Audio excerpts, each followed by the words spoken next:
Welcome to The House, a real estate podcast that breaks down all the walls and helps create your open floor plan to success. We sit down with the movers, the shakers, and everyone in between to hear their stories and how to build success in this world. So draw up those building plans and start pulling permits, because this is The House and we're breaking ground now. All right, welcome back to The House Podcast, episode 30. Today's podcast is going to be straight up amazing, and I'm super grateful for this gentleman taking the time out of his schedule to be here today. So again, seriously, thank you very much. Now, before we get started, I'm your host, Josh Handler, one of the founders of the Handler Zimmerman team at Keller Williams Realty, and thank you for tuning in for another episode. I really appreciate everybody that tunes in on a weekly basis, and here's whatever I have to say, even if it's not important. So I really appreciate it. If you have any questions, real estate related, again, I say it all the time, and I'm being straight up serious. Anything real estate related, if you're looking to buy, sell, any topic you have about real estate, you just want to talk, feel free to reach out anytime. I'll be, very open and honest with you about anything that you ask. 516-732-6398, and I'll be more than happy to lend an ear and my thoughts. All right, now let's do this. When you think summer, what do you think about?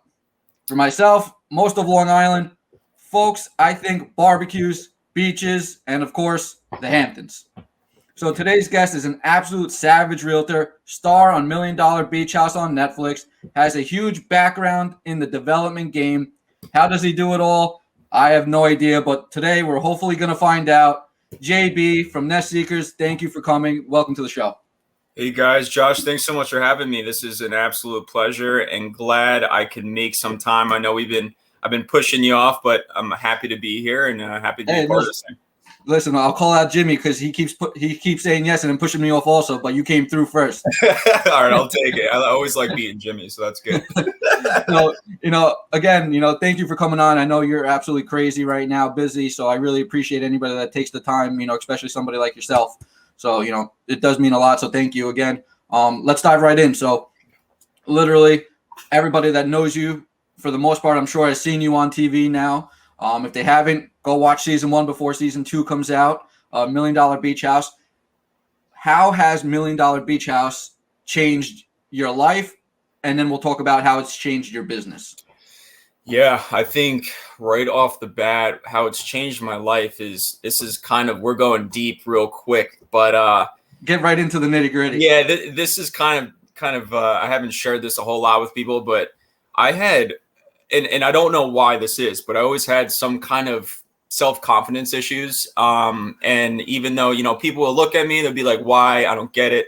But there's always something I was like, seeking approval from people and not really, kind of sure about myself. 20s, of course, I had a lot of friends, but it's one of those things. And I think a lot of us go through it. You're like, what is my self-worth? Why am I doing what I'm doing? Who am I? Trying to figure out your identity.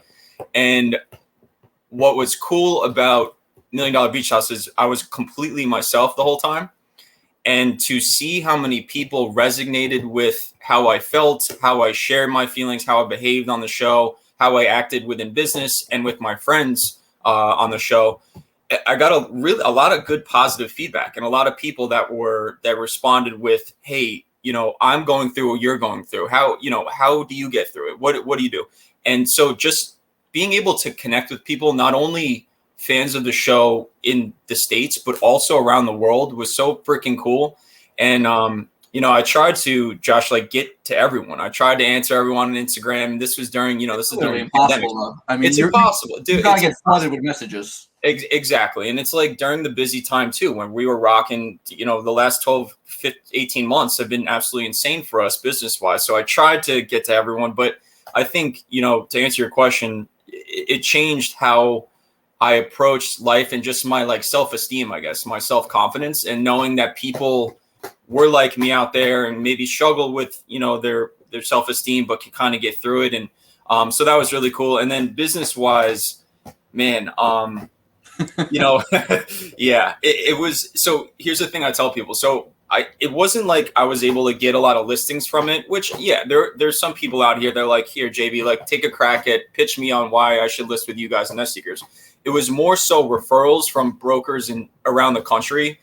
So, for example, someone maybe in Beverly Hills that their business is in LA, but they have a client looking in the Hamptons, but they don't know anyone that does business in the Hamptons. They watch the show they instead of typing in Google best Hamptons broker and coming up with a random name and whoever's paying the most in the Google ad search, they saw me, like JB, you know what? He's a local there. He knows his business. He's a fun guy. He's an educated guy. I think my client would do really well with him. So that's, a lot. I would say like 5 or 6 deals, $1 million deals plus, just from brokers around the country seeing and resonating with me and trusting me to handle their clients. So of course, it was a referral. They get 25% or whatever, but I made a lot of business from that. Yeah.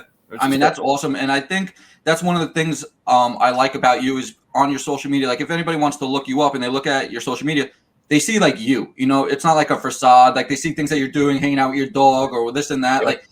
Like, I started doing that. I used to keep my business and my personal Instagram separate. And then I was like, you know what? If I keep it together, people that look me up will see me. So when they call me, because I get that referral and they check me out on social media, they see who I am before I even get there. Like they know me already. So 100%. I like that you do that because it shows like who you are as a genuine person. Same thing like you did on the show. You could tell when someone's being fake when you're watching something and you see like, oh, it's just scripted or like that's just, a facade per se, right? Mm-hmm. You could tell when you were acting per se, it was who you literally were, right? You weren't like putting on a show. Absolutely. And that was, so 2 things there. One, the business. So for those who are real estate agents and they have their business accounts separate from their personal accounts, like I'm with you, Josh, I would say combine the 2. First of all, it's tough to manage an Instagram account regardless. It's just one of them, right? So it's like a full-time job to do it right. Full-time job. And I think as long as you don't want to be out, I try not to show myself when I'm out and letting loose on a Saturday night after, a big week. You got to have some privacy to your life. You got to have some privacy. You got to have some professionalism to it. But you can show what you do day to day. It helps clients and the people that work with you to invest or buy or sell or rent. It helps them get to know you and feel better that they're in good hands and they're going to be, led in the right direction because they know you. Right? 100%. I agree 1,000%. And again, everybody likes to go and hang out and have a good time, and you don't need to document everything. But, if you want to go out to dinner and you're showing yourself having a steak and a glass of wine, whatever, like, listen, you're living like a normal person. And that's at the end of the day, yes, we do big volume, you do big deals, you're on TV, but you're a regular person at the end of the day. Exactly. And, do you get a lot of people when they're out? Do they bombard you? Do they know who you are? In the Hamptons, yes. Especially in the summertime when there's a lot of people out here. When I'm out to eat in town or, just even at the beach sometimes. Like if I get a couple hours to run down the beach, which doesn't happen often, I'll get hit. And they'll be like, you're that. It's not that they know who I am. They'll be like, you're that guy, right? Like, and they don't really know what it is. And I'm like, yeah. They're like, the real estate. And I'm like, yes, $1 million beach house. They're like, yeah. So it's one of those. And like the other night I was out a couple of weeks ago for my birthday, and I was out at a restaurant in East Hampton, and these 2 kids came up and they were like, wanted to take a picture with me. And they were so like nervous. And like, they're like, I'm so sorry to bother you. Can I take a picture with you? I'm like, yeah, man, of course.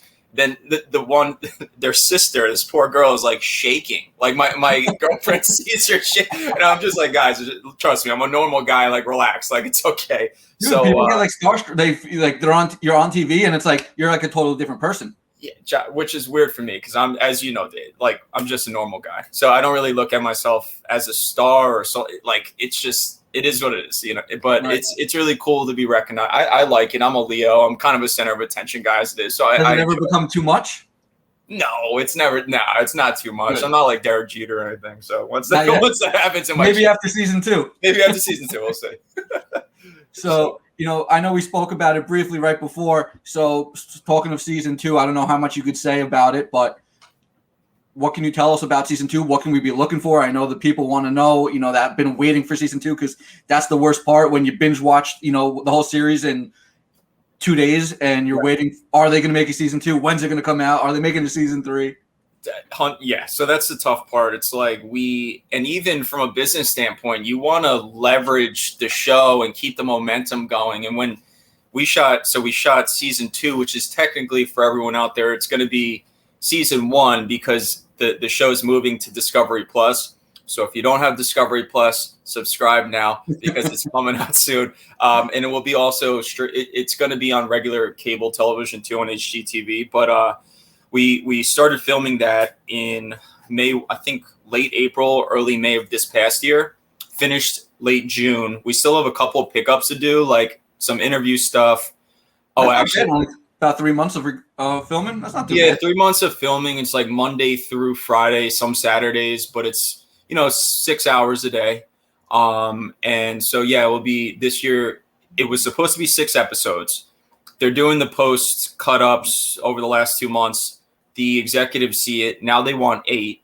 So it was supposed to be 6 45-minute episodes, whereas first season was 25-minute episodes, six total.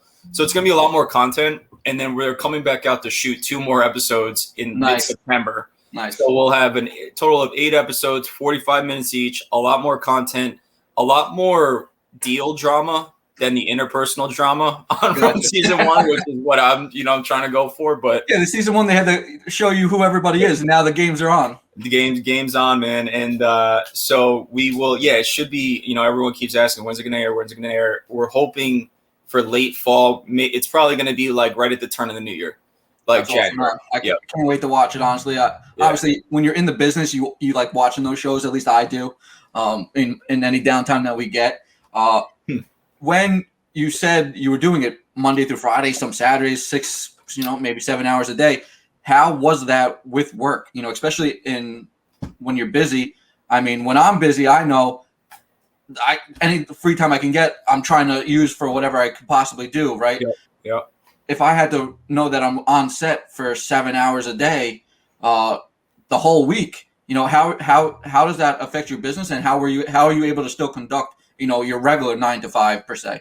It's a good question. So I would say only about 60% of my actual business is portrayed in the show, right? So a lot of what we're showing are the bigger listings, the bigger deals, and not the true day-to-day where, my deals are between 1 and 4. That's where I make my living. And those are the ones that the TV doesn't want to really show for whatever. Nothing exciting for them about that. They want to see the $20 million plus houses. Which is, I mean, I get it to a certain degree, but at the same time, my argument is that you should be more immersed in these, even though that homes or properties might not look as sick as the $20 million ones. You're getting more of us because there's so much back and forth. You know it too with the deal. It's quicker turnover. Sometimes it's buyers that are stretching to get there to purchase, and that in itself leads to a little bit of drama. But so in terms of, and this is the struggle, the producers are out they have their initiative. They have the storylines that they need to hit, but they're not always as respectful to our business on the side. So there's times where we're stop, we have to, set up new camera angles and then continue the scene. And I'm getting hit with emails from people, that are not a part of the show experience, but are my clients. And they're like, JB, what the fuck? Where are you? Because usually I'm on all the time. But when you're shooting, it's very difficult to kind of be in the moment with the scene and then also have to handle the business on the side. So there's a lot of friction sometimes with the producers, and I'm be honest with you, I lost two or three clients that I was buyer clients because I just couldn't be there for them every second of the day, which is a little ridiculous. Now that we're, generally speaking, I wish buyers would give us just a little more time to answer stuff. Some clients are really, it's crazy. If you don't answer them as soon as you get a text message, it's guys, if I'm with another client, if I'm with somebody else and I respect your time when I'm with you, sometimes you got to wait until I finish this one. Some of them need that instant satisfaction. It's wow. Yeah, no. And you guys too, I have so much respect for some of the, my guys that I call it up the island. Don't take any disrespect. I went to St. Anthony. So my friends up the island, and Dan O'Neill, who's, Dan O'Neill. So, and I talked to these guys and I'm like, I'm like, how do you do? It's such quick turnover, and you can't sleep. If you have a couple buyers, you can't sleep. You have to jump on it and it's have absolutely insane. It's insane.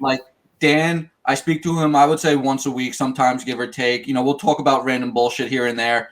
We have a lot of same friends in the group out here, and I mean, he's really, shout out to him. He's really just on a whole nother level. He's at the volume that they're doing. he's absolutely insane. God bless him.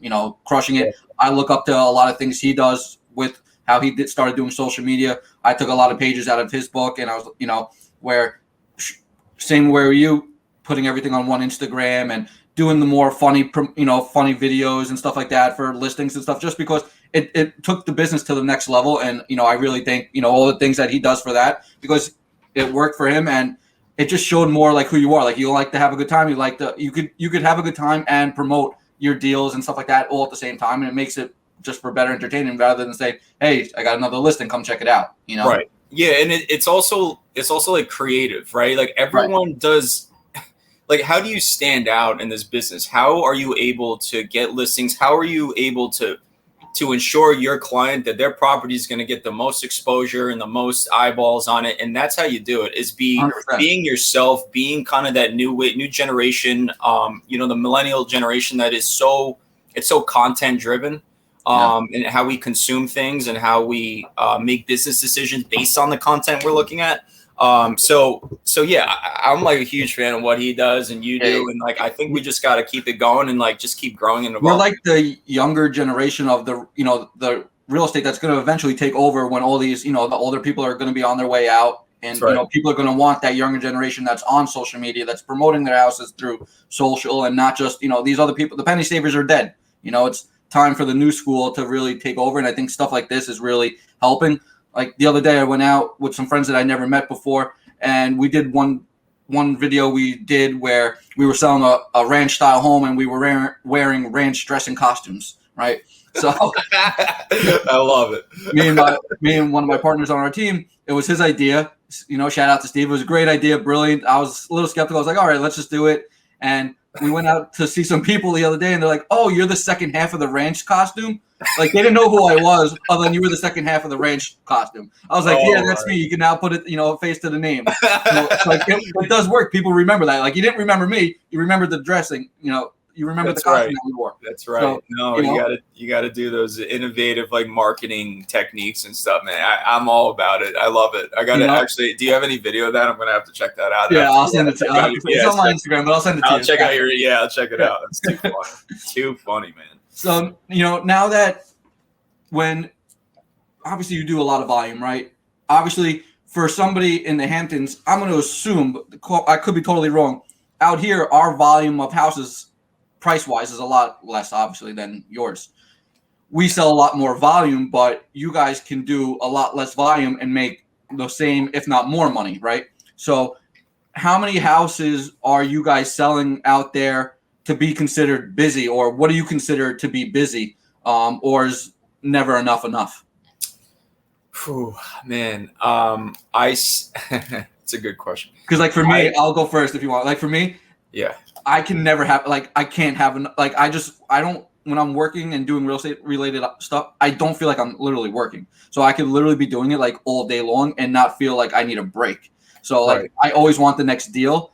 And yes, the money's great, don't get me wrong, but I just like the people, the whole start to finish. I just enjoy like being involved in these purchases. Yep, I do as well. I think so. I'll put it like this: I would say in June, I hit my goal. Like I set goals for myself every year, and I think any real estate agent out there, like you have to set short-term goals, year-long goals, career. You have to kind of. Well, at least for me, it helps me kind of. I think it's a process, and have a routine. And so back in June 30, I hit my number, commission. I guess it's what's it called, like gross commission number that I want to hit. Do you set your goals based on commission or based on units? Commission number, yeah, commission, brother. Commission, right? Yeah. And so I hit that, and that's less than 2 months ago, and I was like, all right, I'm going to take a break. The show just is getting done. We're just getting done shooting. I'm like, I'm going to take a break. Sure enough, man, just next couple start coming up, and I'm like, I said I was going to shut my phone down, spend more time with my girlfriend, and do these, but I'm like you. I chase deals. I want the next one and the next one, and it's just kind of, I've learned in the process, is kind of just how I am, and maybe hopefully that'll change in 10, 15 years, and I won't have to do that. But for right now, like, why not? We got the energy. That's what I always think. You know, we're young, we're motivated now. Like, let's bust our asses now and enjoy everything. When everybody, you know, when you're 45, 40, and everybody's, you know, still grinding until they're 60, and you could be relaxing and this and that. Like, let's just hang it out now. That's it. I'm with you on that. And you know, I said I was going to be different, and I promised some people that I would be different. But I think they just accept me for who I am, and I'm just like you. I'm just built a little bit different, you know. And I just kind of. I just have the energy, and I just really, it's not the energy. I just like to compete. I like to win. Right. You know? You just want to be like that. You just want that next deal. Like, you want to be like, yes, that was mine. Like it's just, it's like an internal battle with yourself. And the other thing is, I have to compete with Jimmy, like just like Dan O'Neill, Jimmy's on a whole different level. Dude, he's like a savage out there. He's a legit like animal. Insane. He's got 15 guys working underneath him, and he's also has 5 or 6 years on me. He's been doing it a lot longer, but I like that he's kind of, so it's like he's 1, I'm 2 at the firm, and like it's nice to be chasing someone, like, and that's kind of what keeps me motivated. I gotta stick with him. Like, I'm the same way. I like to be like not number one, because I feel like you always are chasing somebody. But when you become number one, because obviously that's the goal, right? You want to become number one. But once you become number one, does the drive stop? Because now you're flip flopping. Now you're chasing nobody, but you're chasing to stay there. Yeah, you know what? I would look at a guy like Tom Brady, and I'm a Jets fan, Josh, and like that. But that dude, he's been the best for how long and how many championships, and it's never enough. And he likes that people got to chase him, and he is the GOAT. And, you know, same thing with like Jordan and like the Tiger Wood. Like, they're just built a different way. I don't think that motivation ever goes away for that type of person. If you are that type of person, I'm not saying we're like Tom Brady. Like, who knows? Like, we'll see when we get there. But I think it's a little bit easy. I agree. It's a little bit easier when you're right below to keep driving to get to the top. Yeah, no, I agree. So do you ever branch out from Hamptons real estate, or are you primarily like, I live here, I stay here, I do enough volume here, I really don't need to go elsewhere?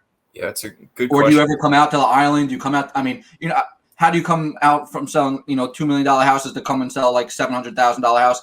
Or do you go straight? Would you go into the city, or do you not even bother? Great question. So I'm just starting to branch out a little bit. I have people that have seen the show, have gotten to learn a little bit about me just from my their relationships with our CEO, Eddie Shapiro, who speaks, you know, he's my guy, speaks really highly of me, and I've been very lucky to have him in my corner. But there's people down in South Florida. I'm starting to branch out a little bit in Palm Beach area. So you'll see. You have your license in Florida? I don't have my license yet, but I have a team down there that kind of, if I have something going on, I'm working with a developer, or I have someone looking to buy down there, I just pass them along. Gotcha. But I think, you know, it's a good question. I'm trying to figure out how to like cohesively have that work together, where I don't want to be running around. I don't want to be out in LA. I don't want to be down in Florida every week. Like, so you got to kind of have those teammates in place, and that teamwork, those elements in place to create a successful business. But yeah, like the Hamptons right now, to be honest with you, like it's a little crowded. I see the next couple of years, I don't really know that there's no land opportunities anymore. I deal a lot with new construction. Like I don't know what's going to happen. So we have to like kind of just figure out what's going on elsewhere in case the Hamptons isn't like it was in the last 2 years, right? Like I don't want to just sit here and do 2 deals a year. Right. You gotta branch out a little bit and see what opportunities exist outside of our little, market that we work in.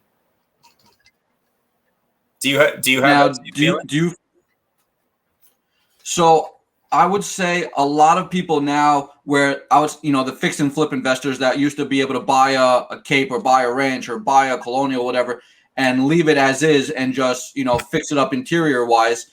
A lot of investors now, because there's no way to bring value and the prices are all inflated and there's not a lot of land, like you said, now instead of the capes that would be a cape or a ranch that they would just renovate, they're now putting full story second dormers on them to, bring the value, because there's no way they can just remodel the kitchens and bathrooms and put some new paint on the walls and put it back on the market anymore. Right. There's not enough value anymore.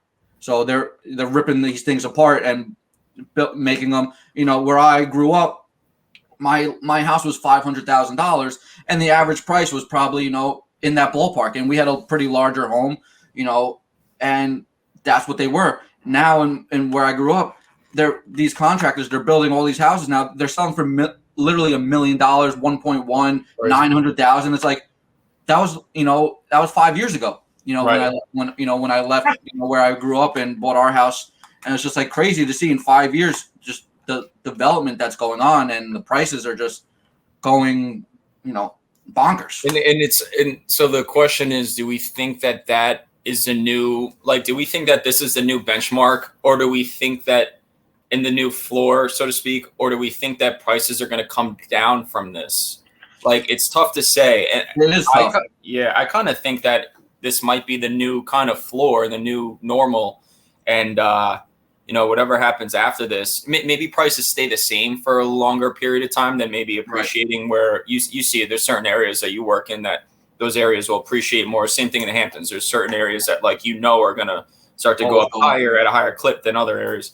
But it would be interesting to see how this, this whole thing shakes out. And it's, you're talking about renovations and stuff to add value. It's the same thing out here. Now that there's no land, and teardowns for us are way too expensive to buy into for our developers, it's like looking into, all right, what build already exists that we can enhance and put in. Let's say, you buy the property for $5 million, you can renovate it for $1 million, and then you can relist it at 8, 9. If the area and the comps support that. Right. That's what we're shifting gears to, at least for the short term, in the next 6 to 12 months until. Do those investors look for the smaller deals too? Like when a house is on knockdown for $450,000, and they can build $1.5 million, $1.5 million house on it, it'll cost them whatever, a couple $100,000. Are they still doing that too, or only big scale? A lot of what kind of parlaying this into my development business. That's what we're looking for right now. It's like those smaller. The problem is there used to be 2 years ago, there were the 450s you can buy, not anymore out here.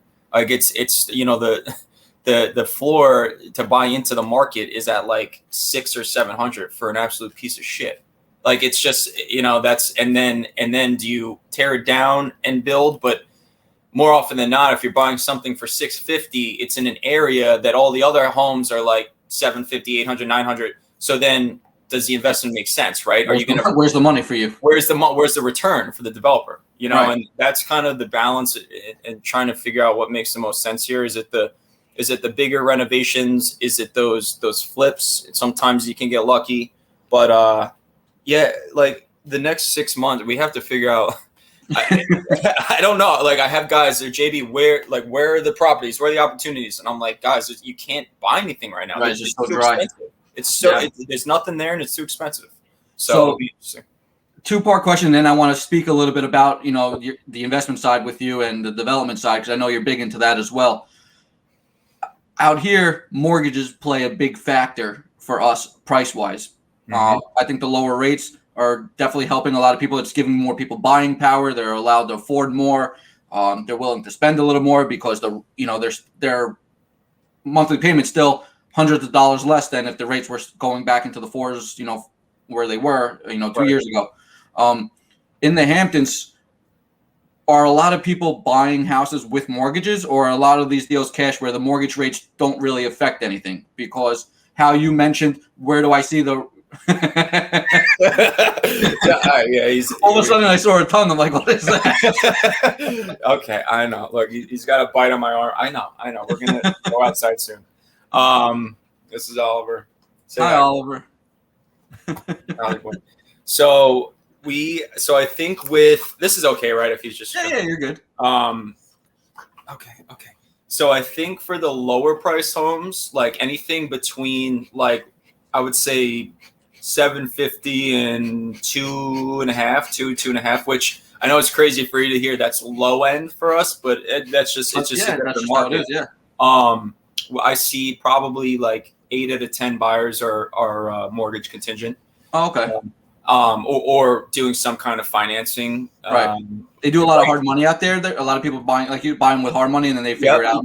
Definitely buy with hard money. I think once you get into the 5 range and higher than that, most people are just like all cash. Actually, that's not true. Like now, because the mortgage rates are so low, you'd see some people that had the cash to do it would just borrow the money because it's so cheap. Yeah, like they could buy, you know, they can get, you know, these people probably have ridiculous backings, credit. They have plenty of assets where they're probably getting like 3% rates on all these gigantic jumbo, you know, high jumbo loans. It's like it's free money for them. It's like free money for them. They could put that money somewhere making 8%. They're still netting, you know, 5% more. Why am I going to pay all cash for this house? That's exactly right. No, we're seeing the same kind of thing, and I don't know. Again, like going back to like the economy, I don't know if rates are going to jump up in the next 12 months. Like I don't see them jumping up. I work also at Cardinal Financial doing as a mortgage as a loan not an assistant. So I went to go get my license because I was doing I could do both full time. I realized it's literally impossible to do. No, there's no shot. So I'm like, all right, I'll stick to real estate because that's what I prefer. But I have now the huge background in the mortgages, you know, the mortgage side. So I mean, I don't see the rates going, you know, jumping up anytime soon. But I mean, they can't go much lower than they are. So there's never like, how can there be another boom? Like they're not going to 1%. Like they're not giving it for free. No. Right. So I think they're going to stay where they are for quite some time. So the money's cheap enough for people to buy, but the inventory is just for us, just like you. That's what's still creating the demand. There's just no inventory. So do you guys see, obviously, inventory there has diminished like it has here? Are you still seeing the demand, meaning like you were talking about before we went live, how you have the lines 2.5 hours, you know, lines wrapped around the house? You still seeing that? So I think partially the lines were from we were only allowed in. I don't know if Hamptons were the same rules, but I mean, or if you ever had these rules because how many people show up to one open house at a time. But we were getting, you know, 100 people to come in, but we were only allowed one person in the house at a time with COVID. Oh, shit. So you literally had it's like, okay, come in through the front door, look at the, you know, main floor, exit through the back door, bring the next person in. It was literally like a merry-go-round for 2 hours straight. You know, Wow. There was no talking to any buyers. There was no talking to any agents. It's like, yeah, if you like it, give me a call tonight. Like, you see the line? Like, there was no talking. It was like, come in, get out. Come in, come out. Come in. It was absolutely retarded, in all honesty. I really hate doing real estate that way. I would hate that. I would just be like, I don't have the patience for that. It was honestly miserable. And then you get the offers, and you weren't getting 5, 6, 7 offers that you would go through. We were getting 25 offers, and now you got to sift through 25 offers, and then you're calling 24 people. Hey, sorry, we didn't get it. Why? I'm $50,000 over. I know. I'm sorry. This person waived their mortgage. They're waiving this. They're waiving that, and they're $100,000 over. Yep. I put a house on the market for, they wanted to list it in the mid 4s. I said, listen, just list it $399. Just take my advice. We had probably 200 people there in a weekend. It sold like 90,000. It sold almost for $90,000 over the list price, all cash. Like, it was just like, it makes no sense, What do you do? So here's a question off of that, kind of riffing off of that. But what do you do? Like, I have buyers right now that I'm telling to wait. Like, I'm just saying, meaning like, don't buy something just because you feel like you need to have something in the Hamptons. Like, wait it out until new inventory comes, because you're not going to be happy there. In 2 years, maybe you will for a short period of time, but in 3 years, you're going to be kicking yourself that you just like impulsively bought something out here because your friends did it too. You know what I mean? So I have people like that. I'm like, just wait. I'll let you know when it's time to get off the bench and come up. Yeah, I would say for us, we've been telling them, like, don't rush into buying something just because you want to buy something bigger or whatever your reason is. There's inventory coming out every week. We're available. If you see something you like, we'll go see it that week. If it's the right house, then we put in an aggressive offer. And that's really how you got to do it. There's no, we'll put in an offer, in a couple of days. I'm like, guys, if we go out and see any house and you like it, we'll double check the price to make sure, how it is compared to what's going on. But be prepared. 5, 7, 8, 10% over asking. If you're not willing to do that, you're not going to be buying a house. Yeah, we're wasting our time. We're wasting everyone's time. Everybody's time, and you're just getting yourself excited for a house that's never going to happen. That's right. It's just there's little inventory. The rates are low. People are willing to spend more, and that's fine. That you don't want to maybe do it on this house. Maybe that's not the house for you then, because if you love it so much, you'll spend a little bit extra and you'll do what you have to do to buy it. Right. That's right. I think that's part of being a solid advisor. You have to have that. You have to be able to be upfront, transparent with people. don't shy away from it just because you're scared of losing them. Like for me, I approach every situation, every buyer, seller. I'm straight up. I'm not going to inflate pricing. Like I'm not going to be like everyone else just to get your business. On the flip side, I'm not going to tell a guy to overspend by 15% over ask just to get the property if it's not, the value isn't there. I don't believe in the property, right? Like you have to have, and of course you want to make deal and you want to, we don't make salaries here. So you need that commission, but at the same time, you have to be like, they're looking up to you. Like they're looking for you for advice. You're the guy, Yep, totally. In this business, the good realtors, like yourself, you're not just a realtor. You're a financial advisor. You're a therapist. No doubt. We do it all. So the hard part is you got to make them like fall in love with the house or see the value in it to want to buy it. And then for some reason, if they don't get it, now you have to repair, the broken pieces to continue the search. I was putting offers in for, people 5, 6, 7 offers, aggressive, good offers that still made sense for the market. And they didn't get a single one just because, their terms aren't as, concrete as maybe the next person. It's brutal. Like I can only imagine if I was, in that market and you're looking around and you're putting in 5 offers, that means you literally loved the house 5 times.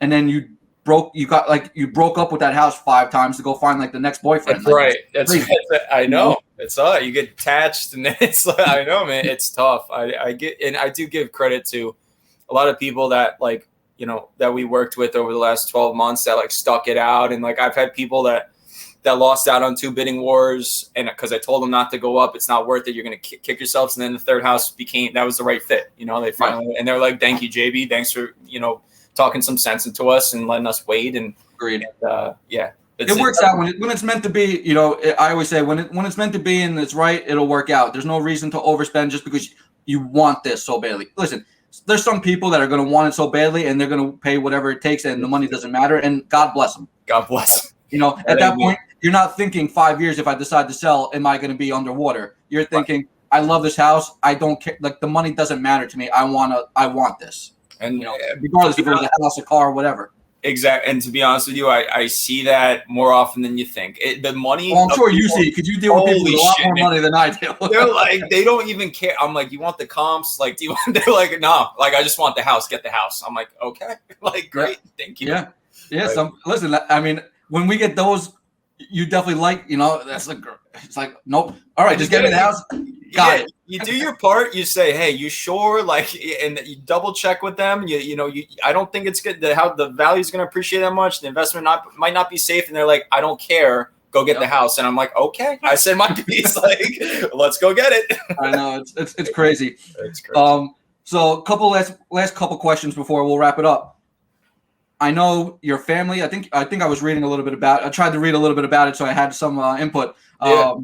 Your father, I believe, started a development that you maybe worked with him a little bit, or then you went out and did your own thing. But I figured you'll let us know because I think the development side of real estate is, great. The whole development, the whole rental portfolio, that whole, side of real estate, the passive income, the whole thing all sounds great. And that you do, the development stuff, I'm curious about it.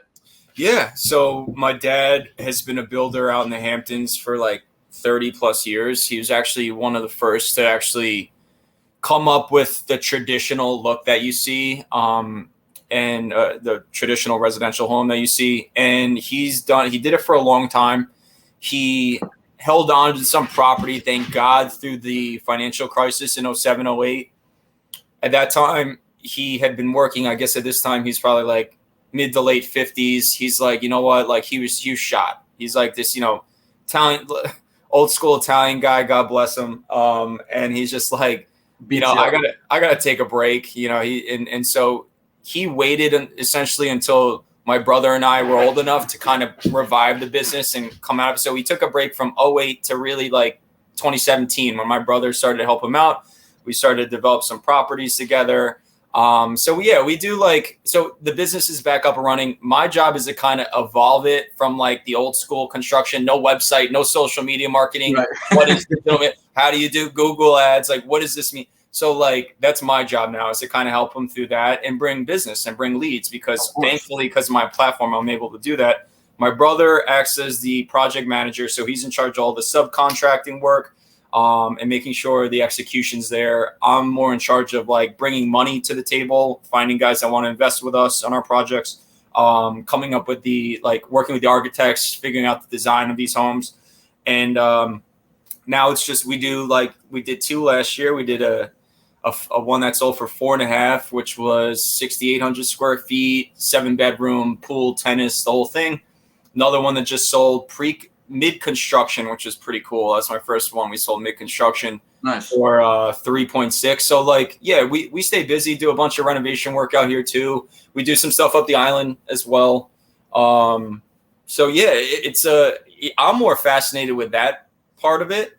I think there's a lot more return there than being an everyday broker. But yeah, absolutely. It's fun. I moved out here to do that, and then I was approached on the show.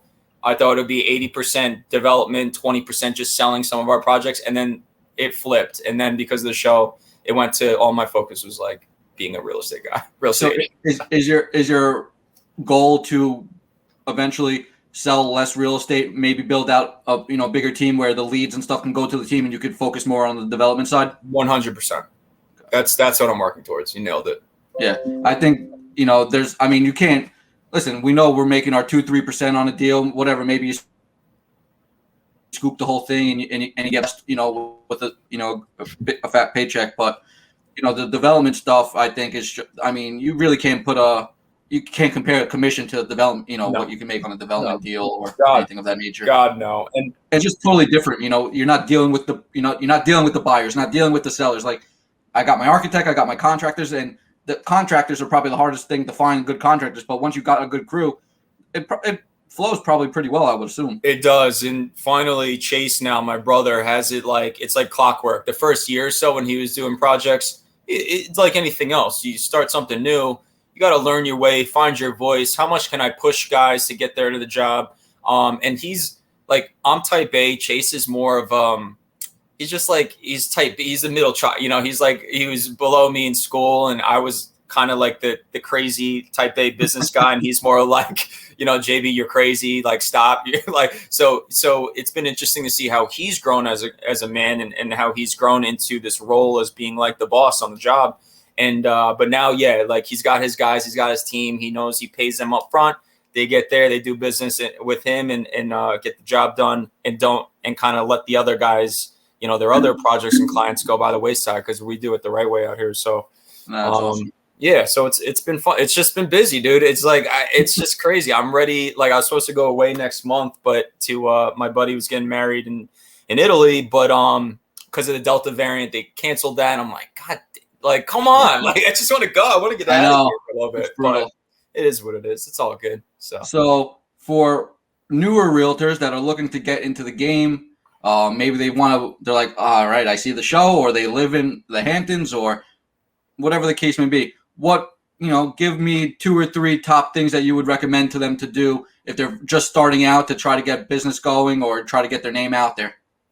So something I did was I reached out, and I know a lot of people say this, but you actually have to do it. You have to look up who the top brokers are in the prospective market that you're working in, and reach out to them and just try and ask them if you can grab a cup of coffee with them, just to figure out where they started, what makes them successful, where do they work.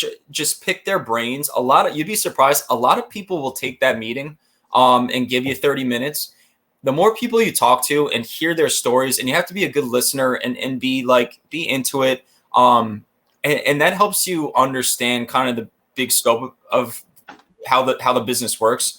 So I'd say get out and network and talk to as many people as you can. And I think really you'd be surprised on, how much feedback you get and kind of which will help you create your own brand and figure out what makes, what made them successful. Some of those traits may help you be successful. Another thing I'd say, wake up. If you are an agent, one thing I do every single morning, I wake up at 6:30 with this dog. I go on MLS, or for us, it's Out East, or we call it Orex. I figure out what so either 2 things. One, what new listings came on over the last 24 hours, because I do it every morning. And then also what listings are expiring or coming up to expired. So I know to call on them, and I make a little note, call on this listing in 10 days or a month and a half from now. that MLS system is extremely important, and understanding, like, the other thing is understanding certain neighborhoods and why things traded at that number and what's going on in the individual neighborhoods within your market, and where you think value is going to be, where more value may be in the next couple of years, and where things are going to appreciate faster, and what could lead to bigger opportunities for the people you work with. Yeah, and I just want to touch on that. So you're writing down that these people are about to expire, and you're calling them. How much business have you got? And are you, for the amount of volume that you do, you're still writing down expired, you're still cold calling on expireds? I don't know if you're doing any I don't know if door knocking is like a thing out in the Hamptons or not, but do you do any of those things? Yep. Do you do any of those? And if so, how successful are you when you at doing them? Yeah, I think it's it's kind of the fundamentals of the business, especially when you're just starting. Like, you look at, I've been pretty successful. I've been in it for 2.5 years. It feels like a lot longer, but I'm still new to the game. I'm still young. I'm still figuring it out.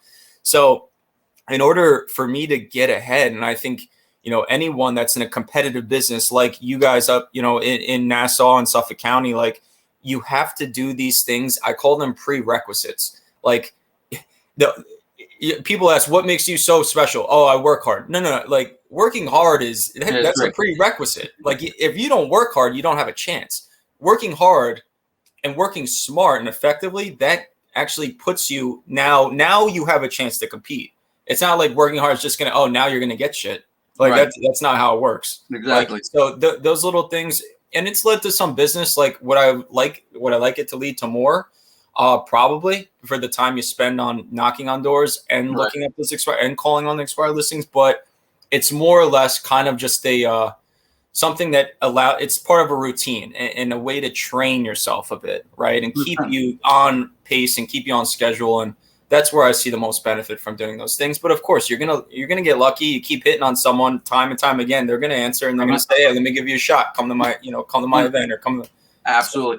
I mean, it just shows right there that even somebody like yourself, who's been on a Netflix, show that's making a season 2, so obviously it got enough attraction where it picked up another, season, even though they're branching off as of season 1. But you do massive volume, you do huge deals. They could be 5, 10, $20 million deals, and you're still cold calling. You're still finding time to potentially door knock. You're still going through MLS on a daily basis, like. Realtors that are getting into the game, and so many realtors that are in the game, they all have the same excuse. I don't have the time. No, if you want it bad enough, you'll find an hour. If it's waking up an hour earlier, if it's going to sleep an hour later, whatever you got to do, you will find the time if you want to be successful and you want to make it. And it just shows that if you're doing it for $1 million deals, that you could do that. The realtor that's doing Long Island deals, and if their market is $500,000 or $300,000, wherever your market is, if you do it, you can still get deals from it if you want to do it. 100%. And like, 2 last things I want to say is, one, in 2019, when that show shot, I think I made, I'm not shitting you, I probably made $18,000 that year. Made nothing. The market was slow. I was new, learning the game. So like, and it took me a year to do my first sale deal, right? It took me 1 year. And there was times where you wake up and you're like, what the hell am I doing? I left a good job in the city. Yeah, that got to be super depressing. You work all year for one deal. And like, you have to, and then you have to kind of rely on maybe money you've saved. Thankfully, I'd saved money from previous jobs. And even sometimes, like, I know people that have to rely on their parents a little bit. Even when you're, I'm 31 and my friends are 31, they said I needed a little bit of a loan to get me through. And that's okay. That's okay. As long as you're putting in the work and you're persistent. And it's like a balance of patience and persistence, and just knowing that if you keep at it and talk to the right people and collaborate with the right people, success is going to come. In this business, it takes a little while to really get to that, to get kickstarted and get going. Yeah, and then things start happening. So we'll end it here. So where people are looking out in the Hamptons, they're looking to buy, a summer home. They looking to uproot their family and they want to live in the Hamptons, or they're just out there having a good time. What's the best route? They're potentially looking to build something, maybe. Who knows? What's the best way for them to get a hold of you? Check you out, any listings, this and that. What's the best way to find you? I think, so you can think we'll start off with the Instagram, see if that's a good fit for you. You'll get a good taste, as Josh has said, for my personality and kind of what makes me tick. So yeah, Instagram, social media is JB_Andreassi, ANDREASSI. And then cell phone, or maybe email is probably better. JB Andreassi at nestseekers.com. Hit me up anytime. We'd love to talk to you guys, especially the fans of the show. Awesome. And again, guys, thanks for listening. If you tuned in this long, you got JB's personal email. He was about to give the phone number, but we thought we were smarter about that one. Yeah, second guy. Yeah, exactly. But, any real estate related questions, if you're looking to buy in the Hamptons, hit him up. He knows his shit. You won't be, and you get a celebrity helping you. So best of both worlds. Again, if you're looking to buy on Long Island, you have any real estate related questions, you have a house that smells like shit and you want to sell it, or it's beautiful and you want to sell it, or maybe you're just looking to jump into the market, give me a call anytime. We'll answer any questions. 516-732-6398. Again, that's a wrap. All right, let me just hit pause on this bed.